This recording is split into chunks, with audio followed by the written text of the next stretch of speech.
Hi, welcome back to day 10 of the Light the World, Build the Kingdom Challenge.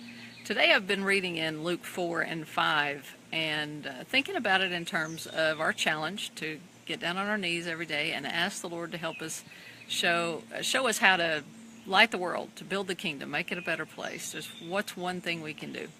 So I was looking at this chapter 4 and 5 of Luke, and in it, toward the end of the chapter, Jesus goes to Simon's house, and Simon later is going to be called Peter, but at this point they're calling him Simon in this story. And Simon's mother is sick, or maybe his mother-in-law, I can't remember exactly. So anyway, she's sick, and Jesus goes in and heals her. And then the next day, he's out by the seashore, and he sees that these fishermen have left their boats, and the boats are empty, and they're washing their nets and everything. And basically they've given up because they haven't caught any fish or anything at all.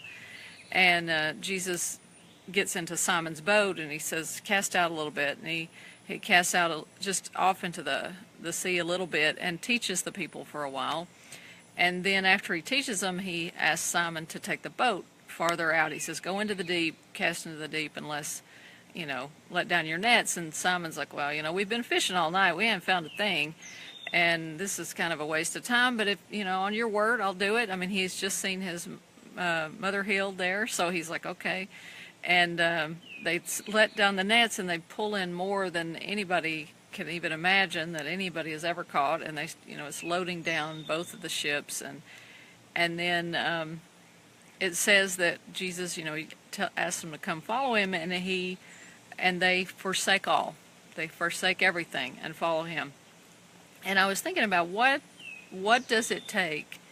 What would it take for you to forsake everything and follow Jesus Christ? And what would it mean to you? I mean, like today, we're not going to probably leave our jobs and just leave and go, do some ministry or something like that.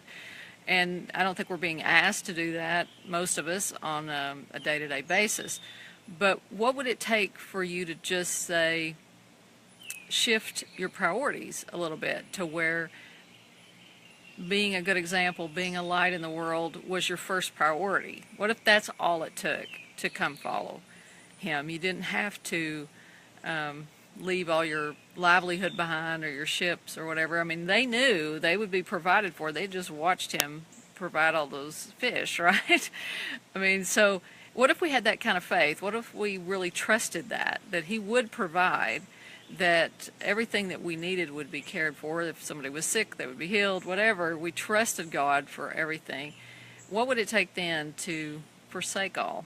I mean, what does that look like for you? Just something to ponder, today. It's got me thinking, okay, what would I forsake all to follow him? And how could I trust him more fully to take care of my day-to-day needs and really put him first and what he wants me to do first, rather than me worrying and kind of obsessing over what I think my needs are, and what kind of learning that what I think I need or thought I needed is not really what I needed so much, and really all I need is him. So anyway, if you'd like to join in on our challenge, we're only on day 10 of our 90-day challenge, and the way it works is we just get down on our knees each day and ask our Heavenly Father to help us know one thing that we can do to light the world, to build the kingdom. It's not forsaking all. It's just shifting your priorities a little bit and offering to do something for God each day, and then see what he tells you to do. It could be different every day, and you may know immediately when you get off your knees, or it may be something that just comes to you in the moment. Hope you'll join us. Share your experiences. Share what's happening for you. Share the difference it's making in your life, and use our hashtags so that we can start really getting a lot of people involved in this, and more people lighting the world and making a difference. Because it only took those 12 men, and really I guess 11 in the end, those fishermen, those ordinary fishermen with Jesus Christ. That's all he needed, and then the women who followed him and the other disciples, those people, that small group of people, changed the course of all of human history and the entire world. Those people have made this huge impact that's still impacting you and me today. So it doesn't take a lot for the Lord to make a difference.